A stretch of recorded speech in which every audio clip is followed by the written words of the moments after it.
एक ऐसा इंसान जिसके पास अपना प्राइवेट आइलैंड था, प्राइवेट जेट्स और दुनिया के सबसे पावरफुल लोगों के साथ उठना बैठना था। जेफरी एप्स्टाइन, जो एक वक्त पर न्यूयॉर्क के प्राइवेट स्कूल में टीचर था, वो अचानक से बिलियनियर्स का मनी मैनेजर कैसे बन गया और कैसे एक कॉलेज ड्रॉप आउट ने इतना बड़ा इन्फ्लुएंस क्रिएट कर लिया कि यूएस के प्रेसिडेंट और बड़े बड़े बिजनेसमैन उसके दोस्त बन गए। उसका काम था बिलियनियर्स का पैसा मैनेज करना। उसने लेस्ली वेक्सनर और लियोन ब्लैक जैसे बड़े बिलियनियर्स का ट्रस्ट जीता। जब 2005 में पाम बीच पुलिस ने उसे अरेस्ट किया, एक मदर ने कंप्लेन की थी कि उनकी 14 साल की बेटी का एप्स्टाइन के मेंशन में एक्सप्लॉयटेशन हुआ है और उसे 13 महीने की कस्टडी दी गई। देखिए, ये सजा उसके जुर्म के हिसाब से काफी कम थी और यहाँ से ये सवाल उठने लगा, क्या उसके हाई प्रोफाइल कनेक्शन उसे बचा रहे हैं? जुलाई 2019 में हुआ जब फेडरल प्रोसिक्यूटर ने एप्स्टाइन को सेक्स ट्रैफिकिंग के चार्जेस पर फिर से अरेस्ट किया। इस बार इल्जाम बहुत गंभीर थे। कहा गया कि उसने 13 साल तक की उम्र की लड़कियों का अब्यूज किया है और इसके लिए एक पूरा नेटवर्क चलाया है। इस अरेस्ट के बाद पूरी दुनिया में बहुत हलचल मच गई, क्योंकि लोगों को लगने लगा कि अब कई बड़े नाम सामने आएंगे। एप्स्टाइन न्यूयॉर्क के अपने ही जेल सेल में डेड पाया गया। ऑफिशियल्स ने इसे सुसाइड कहा। सबसे पहले एप्स्टाइन के सेलमेट को वहां से शिफ्ट कर दिया गया। दूसरे प्रोटोकॉल के मुताबिक गार्ड को हर 30 मिनट में चेक करना था, लेकिन उस रात 3 घंटे तक किसी ने चेक नहीं किया क्योंकि दोनों गार्ड्स सो रहे थे। और सबसे बड़ा कोइंसिडेंस, जेल के कॉरिडोर में लगा सर्वेलेंस कैमरा ठीक उसी वक्त मैल फंक्शन हो गया। ये वाकई सुसाइड था या उसे चुप कराया गया? कि क्या सिर्फ एक इंसान का क्राइम था या फिर एक ऐसा सिस्टम था जो पावरफुल लोगों को प्रोटेक्ट कर रहा था? उन्हें इंटेलिजेंस की तरफ से सिग्नल मिला था कि एप्स्टाइन एक बड़ा एसेट है और उन्हें केसेस के पीछे हटाना चाहिए। इस पूरे किस्से ने दिखा दिया कि कैसे इन्फ्लुएंस और पैसा जस्टिस सिस्टम की बुनियाद हिला सकता है।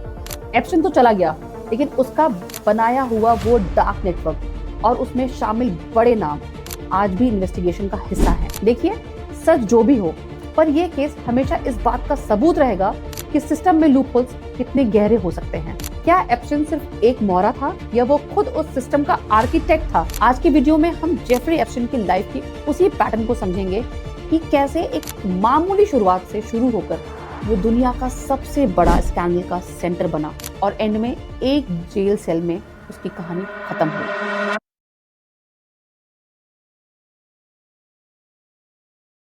एक ऐसा इंसान जिसके पास अपना प्राइवेट आइलैंड था, प्राइवेट जेट्स और दुनिया के सबसे पावरफुल लोगों के साथ उठना बैठना था। लेकिन अगर आप इस इंसान की हिस्ट्री देखेंगे तो आपको समझ आएगा कि ये पूरा एम्पायर किसी मेहनत या लेगेसी पर नहीं, बल्कि एक अजीब तरह की मैनिपुलेशन पर टिका था।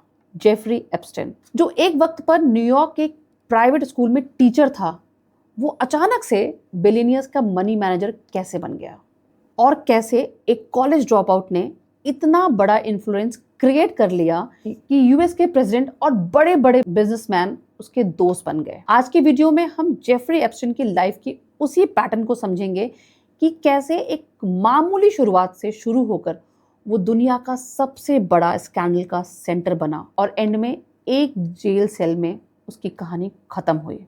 जेफरी एप्स्टाइन की कहानी शुरू होती है ब्रुकलिन के एक मिडिल क्लास सी गेट से। उसके father New York city park department में एक गार्डनर और ग्राउंड्स कीपर के तौर पर काम करते थे। एप्स्टाइन पढ़ने में काफी तेज था, खासकर मैथमेटिक्स में उसकी पकड़ बहुत अच्छी थी। इसका अंदाजा आप इस बात से लगा सकते हैं कि उसने स्कूल में 2 क्लास स्किप कर दी थी और 1969 में ग्रेजुएशन पूरी कर ली। लेकिन यहाँ से उसका करियर थोड़ा अनप्रेडिक्टेबल हो गया। पहले उसने कूपर यूनियन में एडमिशन लिया, फिर NYU के कोकरेंट इंस्टीट्यूट गया, लेकिन दोनों ही जगह उसने अपनी डिग्री पूरी नहीं की। यानी टेक्निकल टर्म्स में वो एक कॉलेज ड्रॉप आउट था। मगर 1974 में कुछ ऐसा हुआ जो नॉर्मल सिस्टम में मुमकिन नहीं लगता। बिना किसी डिग्री के एप्स्टाइन ने मैनहट्टन के सबसे प्रेस्टिजियस डाल्टन स्कूल में फिजिक्स और मैथमेटिक्स पढ़ाना शुरू कर दिया। ये वही स्कूल था जहां न्यूयॉर्क के सबसे अमीर लोगों के बच्चे पढ़ते थे। डाल्टन स्कूल में टीचिंग के दौरान एप्स्टाइन ने नेटवर्किंग शुरू कर दी। 1976 में एक पेरेंट टीचर कॉन्फ्रेंस हुई जहां उसने एक स्टूडेंट के फादर को अपनी इंटेलिजेंस से इतना इम्प्रेस किया कि उस पेरेंट ने एप्स्टाइन का नाम बियर स्टीयरेंस के CEO एलन एक ग्रीनबर्ग को सजेस्ट कर दिया। बियर स्टेर्न्स उस वक्त वॉल स्ट्रीट की एक बहुत बड़ी इन्वेस्टमेंट फर्म थी। हालांकि टीचिंग में इंटरेस्ट कम होने की वजह से 1976 में एप्स्टेन को स्कूल से निकाल दिया गया, लेकिन तब तक उसके लिए एक नया दरवाजा खुल चुका था। उसने बियर स्टेर्न्स ज्वाइन कर लिया और यहाँ से उसके करियर का ग्राफ अचानक ऊपर जाने लगा। उसका काम था बिलियनियर्स का पैसा मैनेज करना। उसने लेस्ली वेक्सनर और लियोन ब्लैक जैसे बड़े बिलियनियर्स का ट्रस्ट जीता और देखते ही देखते खुद भी hundreds of millions of dollars की वेल्थ जमा कर ली। इस पैसे से उसने वो सब कुछ खरीदा जो पावर को रिप्रेजेंट करता है। मैनहट्टन का सबसे बड़ा मैंशन, फ्लोरिडा और न्यू मैक्सिको में एस्टेट्स और यूएस वर्जिन आइलैंड में एक प्राइवेट आइलैंड। लेकिन इस बेहिसाब दौलत और इन्फ्लुएंस के पीछे के डार्क साइड, न्यूयॉर्क के हाई सोसाइटी सर्कल्स में एप्स्टेन की यंग लड़कियों के प्रति पसंद को लेकर सालों से अफवाहें चल रही थी। यहाँ तक कि 2002 में एक इंटरव्यू के दौरान एप्स्टेन को एक टेरिफिक गाय बताया था और कहा था कि उसे भी सुंदर और यंग लड़कियां पसंद हैं। ये रूमर्स सच तब साबित हुए जब 2005 में पाम बीच पुलिस ने उसे अरेस्ट किया। एक मदर ने कंप्लेन की थी कि उनकी 14 साल की बेटी का एप्स्टेन के मेंशन में एक्सप्लॉयटेशन हुआ है। 2008 में एप्स्टेन ने प्रोस्टिट्यूशन सॉलिसिट करने का जुर्म कबूल किया और उसे 13 महीने की कस्टडी दी गई। देखिए, ये सज़ा उसके जुर्म के हिसाब से काफ़ी कम थी और यहाँ से ये सवाल उठने लगा, क्या उसके हाई प्रोफाइल कनेक्शन उसे बचा रहे हैं? असली धमाका जुलाई 2019 में हुआ जब फेडरल प्रोसिक्यूटर ने एप्स्टेन को सेक्स ट्रैफिकिंग के चार्जेस पर फिर से अरेस्ट किया। इस बार इल्ज़ाम बहुत गंभीर थे। कहा गया कि उसने 13 साल तक की उम्र की लड़कियों का अब्यूज़ किया है और इसके लिए एक पूरा नेटवर्क चलाया है। इस अरेस्ट के बाद पूरी दुनिया में बहुत हलचल मच गई क्योंकि लोगों को लगने लगा कि अब कई बड़े नाम सामने आएंगे। लेकिन अरेस्ट के सिर्फ 1 महीने बाद एप्स्टेन न्यूयॉर्क के अपने ही जेल सेल में डेड पाया गया। ऑफिशियल्स ने इसे सुसाइड कहा, लेकिन उसकी मौत के टाइमिंग और वहाँ की सिक्योरिटी लैप्सेस ने कई नए सवाल खड़े कर दिए। एक ऐसा इंसान जो दुनिया के सबसे पावरफुल लोगों के राज जानता था, वो उन राजों के साथ ही खत्म हो गया। अब यहाँ से सबसे बड़ा सवाल ये उठता है कि क्या सिर्फ एक इंसान का क्राइम था या फिर एक ऐसा सिस्टम था जो पावरफुल लोगों को प्रोटेक्ट कर रहा था। एप्स्टेन पर चार्जेस तो बहुत सीरियस थे, लेकिन 2008 में जो हुआ उसने पूरे अमेरिकन लीगल सिस्टम पर एक बड़ा सवाल खड़ा कर दिया। फ्लोरिडा के यूएस अटॉर्नी एलेक्जेंडर कोस्टा ने एप्स्टेन के साथ एक ऐसी प्ली डील साइन की जिसे आज भी इतिहास की सबसे लीनियंट यानी हल्की डील माना जाता है।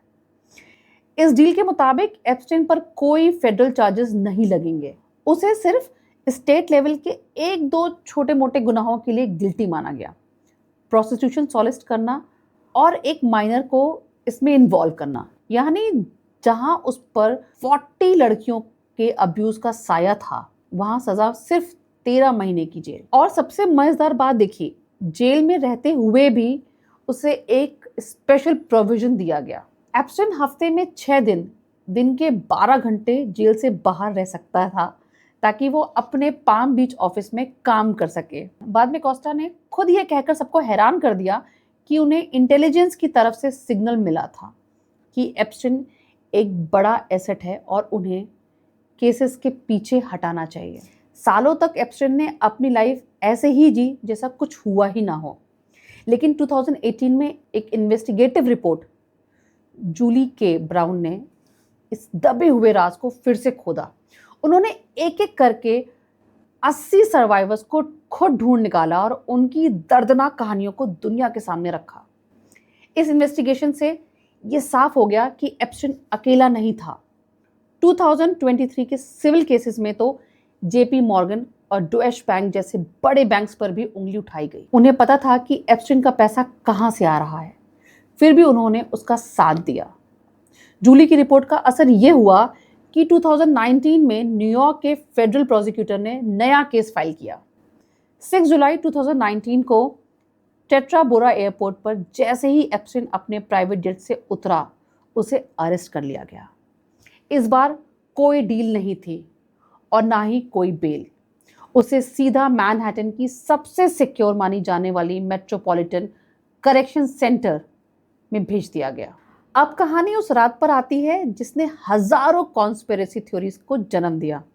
9 अगस्त 2019 की रात एप्स्टाइन को पहले सुसाइड वॉच पर रखा गया था क्योंकि उसने एक बार कोशिश की थी, लेकिन अचानक उसे वहां से हटा दिया गया। उस रात एक के बाद एक कई अजीब चीजें हुई। सबसे पहले एप्स्टाइन के सेलमेट को वहां से शिफ्ट कर दिया गया और उसकी जगह किसी और को नहीं लाया गया, यानी एप्स्टाइन सेल में अकेला था। दूसरा प्रोटोकॉल के मुताबिक गार्ड्स को हर 30 मिनट में चेक करना था, लेकिन उस रात 3 घंटे तक किसी ने चेक नहीं किया क्योंकि दोनों गार्ड्स सो रहे थे। और सबसे बड़ा कोइंसिडेंस, जेल के कॉरिडोर में लगा सर्वेलेंस कैमरा ठीक उसी वक्त मैल फंक्शन हो गया। अगली सुबह 10 अगस्त को जेफरी एप्स्टाइन अपने सेल में डेड पाया गया। ऑफिशियल रिपोर्ट्स ने इसे सुसाइड बताया, लेकिन सवाल ये उठता है कि क्या ये वाकई सुसाइड था या उसे चुप कराया गया। जेफरी एप्स्टाइन की मौत के साथ ही एक बड़ा राज हमेशा के लिए दफन हो गया। एक ऐसा इंसान जिसके पास दुनिया भर के ताकतवर लोगों की कमजोरियां थीं, उसका यूं खत्म हो जाना कई लोगों के लिए राहत की बात हो सकती है, लेकिन विक्टिम्स के लिए एक अधूरा इंसाफ था। इस पूरे किस्से ने दिखा दिया कि कैसे इन्फ्लुएंस और पैसा जस्टिस सिस्टम की बुनियाद हिला सकता है। एप्स्टाइन तो चला गया, लेकिन उसका बनाया हुआ वो डार्क नेटवर्क और उसमें शामिल बड़े नाम आज भी इन्वेस्टिगेशन का हिस्सा हैं। देखिए, सच जो भी हो, पर यह केस हमेशा इस बात का सबूत रहेगा कि सिस्टम में लूप होल्स कितने गहरे हो सकते हैं। अब यहाँ से सबसे बड़ा सवाल यह है, क्या एप्स्टाइन सिर्फ एक मौरा था या वो खुद उस सिस्टम का आर्किटेक्ट था जिसे तोड़ना नामुमकिन था। एप्स्टाइन की मौत के बाद सबको लगा राज हमेशा के लिए दफन हो गया, लेकिन असली हंगामा 2024 के यूएस प्रेसिडेंशियल इलेक्शंस में शुरू हुआ। जेफरी एप्स्टाइन की फाइल्स अमेरिका का सबसे बड़ा पॉलिटिकल मुद्दा बन गई। कैंपेन के दौरान इंटरव्यू में कहा कि वो इन फाइल्स को पब्लिक कर सकते हैं, लेकिन उन्होंने एक कॉशन भी दिया। उनका कहना था कि वो नहीं चाहते कि किसी गलत इंफॉर्मेशन की वजह से मासूम लोगों की जिंदगी खराब हो। ये स्टेटमेंट काफी घुमा फिरा कर दिया गया था। रिपब्लिकन लीडर डैन बोनिगिनो जैसे लोगों ने खुलकर कहा कि ये डॉक्यूमेंट्स दिखाते हैं कि कैसे एक कनेक्टेड क्लास खुद को कानून से ऊपर समझता है। अब पूरे देश में एक ही मांग थी कि वो फाइल्स पब्लिक की जाएं, जो सालों से दबाई गई हैं। सत्ता में आने के बाद भी ट्रम्प ने इन फाइल्स को रिलीज करने में काफी वक्त लगाया। 2025 की शुरुआत में अटॉर्नी जनरल पैम बॉन्डी ने कंफर्म किया कि उनके पास फाइल्स हैं, पर रिलीज पर हेजिटेशन बनाई रखी। इस डिले ने सर्वाइवर्स और पब्लिक के गुस्से को भड़का दिया। लगभग 1000 से ज्यादा विक्टिम ने मिलकर प्रेशर बनाया। देन अक्टूबर 2025 में वर्जीनिया ग्यूफेरे की किताब ने इस आग में घी का काम किया, और उसी दौरान किंग चार्ल्स ने प्रिंस एंड्रू से उनका रॉयल टाइटल तक छीन लिया। आखिरकार नवंबर 2025 में कांग्रेस ने एप्स्टाइन फाइल्स ट्रांसपेरेंसी एक्ट पास किया। जस्टिस डिपार्टमेंट के लिए ये कंपलसरी कर दिया कि उन्हें सारे डॉक्यूमेंट्स पब्लिक करने ही होंगे। 19 दिसंबर 2025 का वो दिन आया जिसका सबको इंतजार था। Hundreds of thousands of pages release किए गए। इसमें बिल क्लिंटन और कई सेलिब्रिटीज की ऐसी फोटोज थी जो पहले कभी बाहर नहीं आई थी। लेकिन यहाँ एक बड़ा प्रॉब्लम था, बहुत सारी फाइल्स रीडैक्टेड थी, यानी ज़रूरी हिस्सों को खाली स्याही से मिटा दिया गया था। रिप्रेजेंटेटिव थॉमस मैसी ने खुलकर कहा था कि ये कानून का मजाक है क्योंकि इंफॉर्मेशन अधूरी है। इसके बाद जस्टिस डिपार्टमेंट ने 30,000 एक्स्ट्रा पेजेस और रिलीज किए, जिसमें गिस्लेन मैक्सवेल और प्रिंस एंड्रू की बातें थी। यहाँ तक कि फ्लाइट रिकॉर्ड्स ने भी ये रिवील किया ट्रम्प ने एप्स्टाइन की जेट में पहले से कहीं ज़्यादा बार ट्रैवल किया था। जस्टिस डिपार्टमेंट ने कहा कि कुछ डॉक्यूमेंट्स में ट्रम्प के बारे में झूठ को सेंसलाइज किया गया है। जनवरी 2026 में आई अब तक की सबसे बड़ी रिलीज लगभग 30 lakh pages, 2000 videos and 1.8 lakh photos. इसमें उन लोगों का नाम सामने आया जो बिजनेस और पॉलिटिक्स के बड़े चेहरे हैं। गूगल के को फाउंडर सर्गी ब्रिन से लेकर यूएस कॉमर्स सेक्रेटरी हॉवर्ड ल्यूटनिक और फेडरल रिजर्व के नॉमिनी केविन वॉश तक, सबका नाम इन फाइल्स में किसी ना किसी कॉन्टेक्स्ट में दर्ज था। देखिए, फाइल्स में नाम होने का मतलब ये नहीं कि वो सब गुनहगार हैं, लेकिन ये जरूर दिखाता है कि एप्स्टाइन का जाल कितना गहरा था। सर्वाइवर्स इस बात से गुस्से में थे कि उनकी पहचान तो एक्सपोज हो रही थी, लेकिन असल ताकतवर लोग अभी भी लीगल लूपहोल्स के पीछे सेफ थे। जेफरी एप्स्टाइन की ये कहानी सिर्फ एक क्राइम थ्रिलर नहीं, बल्कि पावर और अकाउंटेबिलिटी की एक बड़ी मिसाल है। जब बिल और हिलरी क्लिंटन ने गवाही देने से मना किया तो उन्हें कंटेम्प्ट ऑफ कांग्रेस का सामना करना पड़ा, जिसके बाद वो गवाही देने के लिए तैयार हुए। एप्स्टाइन फाइल का रिलीज होना एक बड़ी जीत तो है। एप्स्टाइन फाइल का रिलीज होना एक बड़ी जीत तो है, लेकिन क्या ये पूरा सच है या सिर्फ उतना ही दिखाया गया जितना सिस्टम दिखाना चाहता है? एप्स्टाइन तो जेल में खत्म हो गया, लेकिन उसके पीछे छूटे सवाल आज भी दुनिया के सबसे ताकतवर लोगों का पीछा कर रहे हैं। सच्चाई की लड़ाई अभी खत्म नहीं हुई है। आपको क्या लगता है, क्या सारे अक्यूज्ड कभी पकड़े जाएंगे? आमतौर पर जब कोई इंसान किसी सीरियस क्राइम में पकड़ा जाता है तो लोग उसे किनारा कर लेते हैं, लेकिन जेफरी एप्स्टाइन के केस में इसका उल्टा हुआ। 2008 में जब उसने एक अंडर एज लड़की के साथ प्रोस्टिट्यूशन के चार्जेस को एडमिट किया तो सबको लगा उसका करियर खत्म हो गया, लेकिन हाउस ओवरसाइट कमेटी ने जो हजारों ईमेल्स रिलीज किए, उसने एक अलग सच्चाई सामने लाई। इन ईमेल से पता चलता है कि कन्विक्शन के बाद भी उसके अमीर और ताकतवर दोस्तों ने उससे रिश्ता नहीं तोड़ा।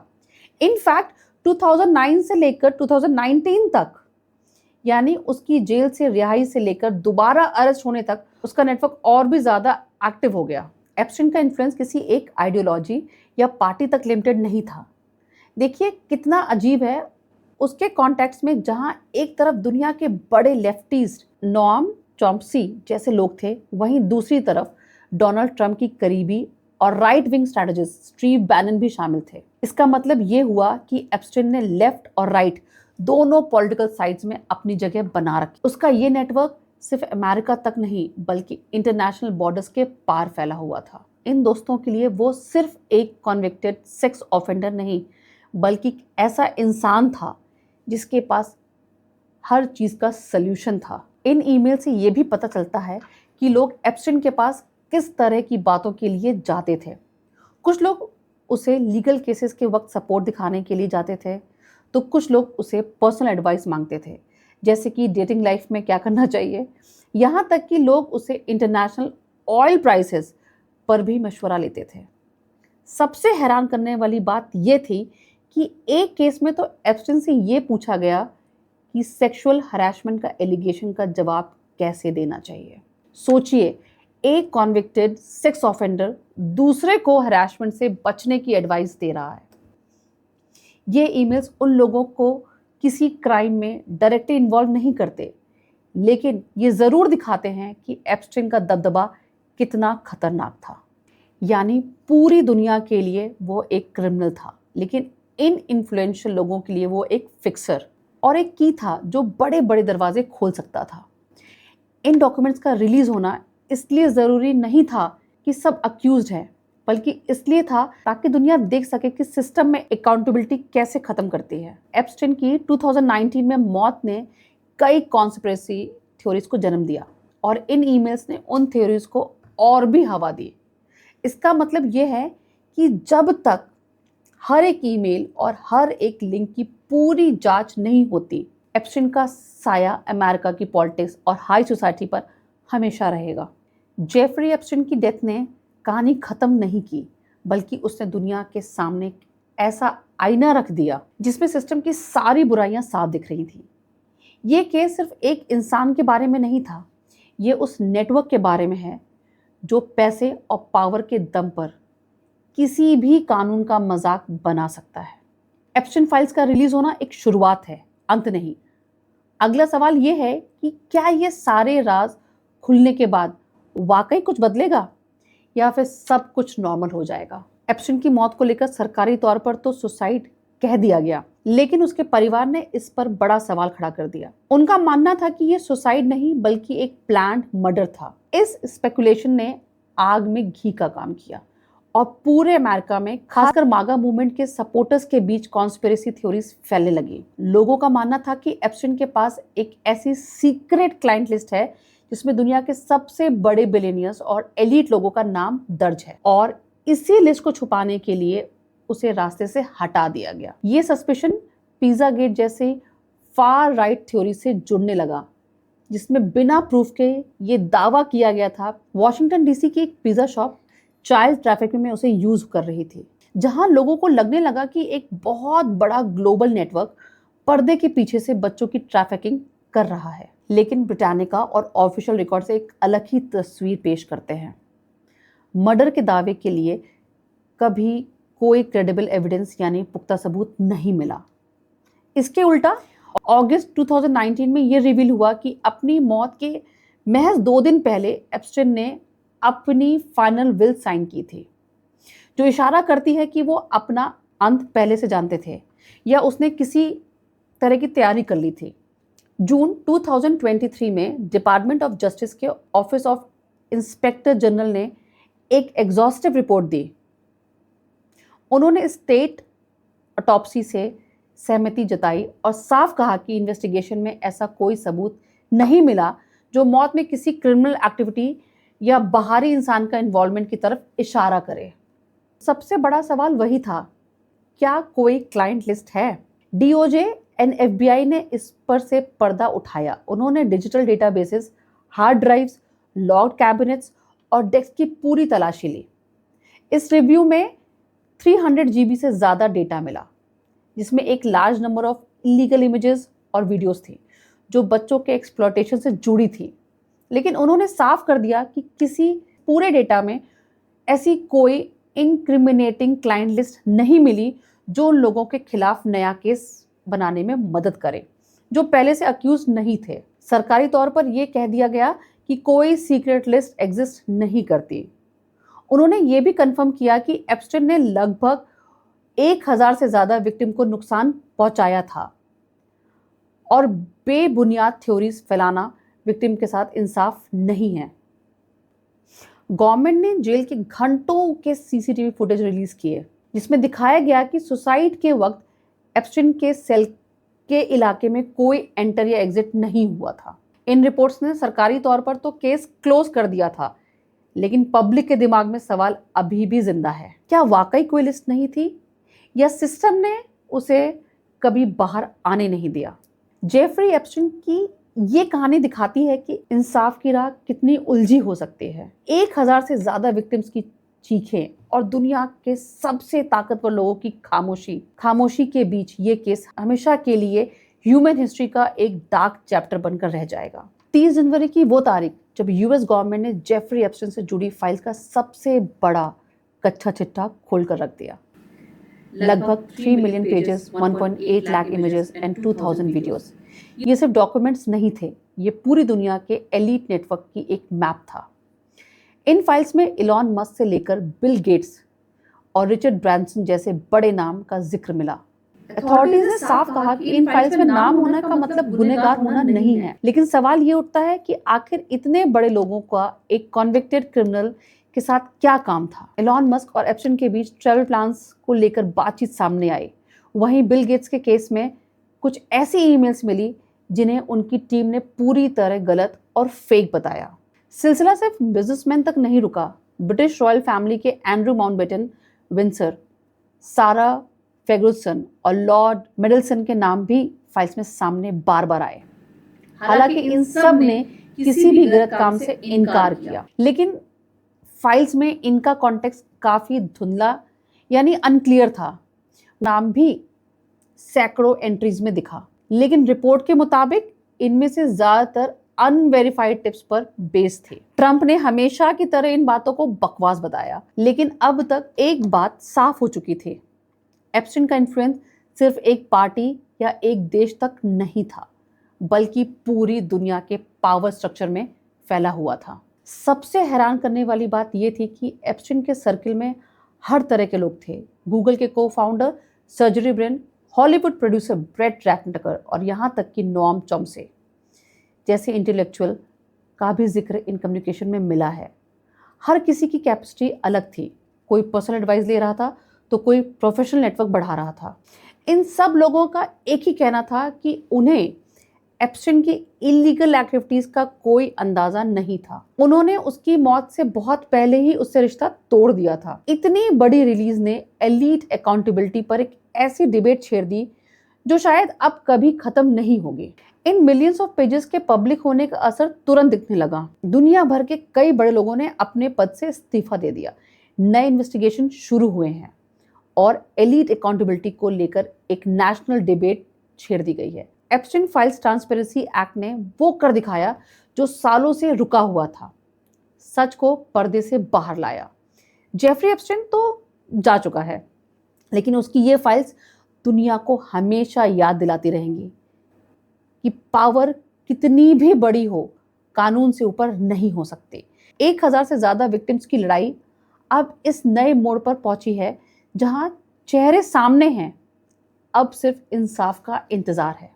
देखिए, 30 जनवरी 2026 को जब यूएस जस्टिस डिपार्टमेंट ने एप्स्टाइन फाइल्स का नया कच्चा चिट्ठा खोला तो इसने पूरे भारत में एक भूचाल ला दिया। 3 मिलियन पेजेस में ना सिर्फ बड़े बड़े विदेशी नेता थे, बल्कि भारत के कई जाने माने चेहरे भी शामिल थे। बॉलीवुड कपल ऐश्वर्या राय और अभिषेक बच्चन से लेकर फिल्म मेकर मीरा नायर तक सबका नाम इन फाइल्स में कहीं ना कहीं दर्ज था। यानी कि ये मामला सिर्फ अमेरिका तक लिमिटेड नहीं रहा, बल्कि इसके तार सीधे हमारे देश से भी जुड़ गए। इन डॉक्यूमेंट्स में नाम भी आया जिसने सबको हैरान कर दिया। अब सवाल ये था कि आखिर एक गुनाहगार की फाइल्स में इन बड़े लोगों का जिक्र क्यों है।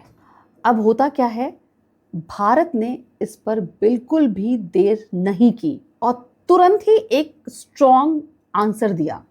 मिनिस्ट्री ऑफ एक्सटर्नल अफेयर्स के स्पोक्सपर्सन ने साफ कहा कि इन फाइल जुलाई 2017 के इजराइल विजिट का जिक्र तो सही है, लेकिन उसके अलावा जो भी लिखा है वो एक गुनहगार की त्रैशी रूमिनेशन है, यानी घटिया सोच के अलावा और कुछ नहीं।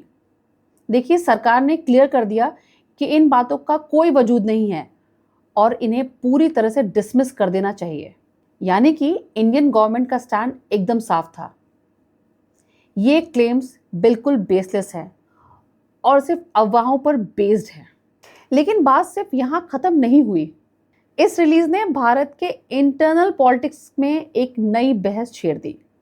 यानी कि एक तरफ जहां ऑपोजिशन ने इस मुद्दे पर सवाल उठाए, वहीं दूसरी तरफ रूलिंग पार्टी ने इसे एक पॉलिटिकल साजिश बताया।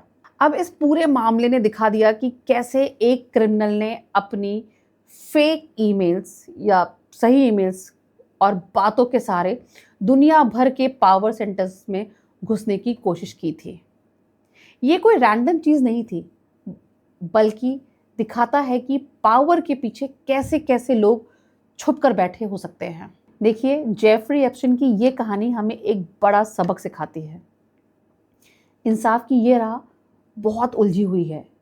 एक तरफ 1000 से ज़्यादा विक्टिम की चीखें और दूसरी तरफ दुनिया के सबसे ताकतवर लोगों की खामोशी।